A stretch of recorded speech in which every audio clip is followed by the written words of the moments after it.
महाराष्ट्र में आया शुरुआती रुझान, किस पार्टी की बड़ी टेंशन, किसके लिए राहत के संकेत। महाराष्ट्र में लोकसभा चुनावों की गिनती जारी है। सुबह 9:30 बजे तक शुरुआती रुझानों के मुताबिक बीजेपी 7 सीटों पर आगे चल रही है। शिंदे गुट भी 7 सीटों पर आगे चल रही है।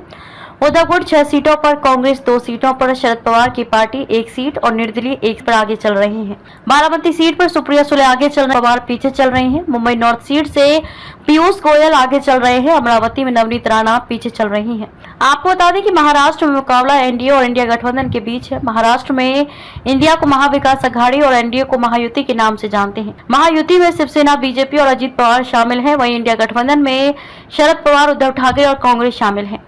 कौन कितनी सीटों पर लगा था चुनाव। महाराष्ट्र में बीजेपी 23 सीटों पर चुनाव लड़ी थी। शिवसेना शिंदे गुट 15 सीटों पर चुनाव लड़ी। एनसीपी अजीत पवार गुट 4 सीटों पर मैदान में उतरी थी। वहीं इंडिया गठबंधन में उद्धव ठाकरे की पार्टी 21 सीटों पर, कांग्रेस 17 सीटों पर और शरद पवार की पार्टी 10 सीटों पर मैदान में उतरी थी। ज्यादातर एग्जिट पोल में महाराष्ट्र में एनडीए और इंडिया गठबंधन के बीच कांटे की टक्कर दिखाई गई थी। महाराष्ट्र में लोकसभा की 48 सीटें हैं। ये लोकसभा सीटों के लिहाज से देश का दूसरा सबसे बड़ा राज्य है। यहाँ की सभी 48 सीटों पर 5 चरणों में चुनाव हुए थे।